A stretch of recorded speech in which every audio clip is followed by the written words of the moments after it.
எங்கே போய்கொண்டு இருக்கிறது தமிழர்களின் நிலை? அனைத்து பகுதிகளிலும் வடமாநிலத்தவர்களின் ஆதிக்கம் நிறைந்து இருக்கிறது. ரயில் பயணிகள் பரிதவிக்கும் அவல நிலை. இருக்கைகளில் பொருட்களை வைத்து அமர இடம் கொடுக்காமல் ஆதிக்கம் செலுத்தும் வடமாநிலத்தவர்கள். ரயில்வே நிர்வாகம் எதிர்பார்ப்பில். ரயில் பயணிகள் பொங்கல் பண்டிகையை ஒட்டி தமிழகத்தில் தொடர் விடுமுறை அளிக்கப்பட்டுள்ளது.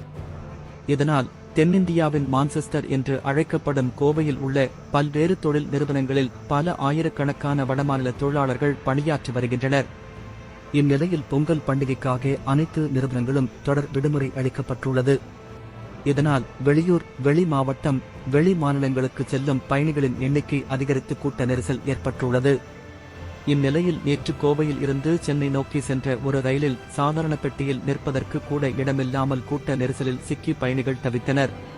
அங்கு ஏற்கனவே இடம் பிடித்து இருந்த வடமாநிலத்தவர்கள் அவர்களின் பொருள்கள், உடைமைகள் வைத்துக் கொண்டு நிற்பதற்கு கூட இடமில்லாமல் பெண்கள், குழந்தைகள், முதியவர்கள் என பயணிக்கும் பயணிகளை யாருக்கும் அமர இடம் கொடுக்காமலும் அது குறித்து கேள்வி எழுப்பியவர்களிடம் தகராறிலும் வாக்குவாதத்திலும் ஈடுபட்டனர்.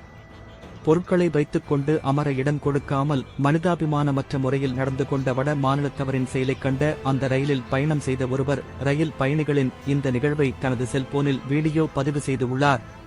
இந்த காட்சிகள் தற்பொழுது சமூக வலைதளங்களில் வைரலாகி வருகிறது.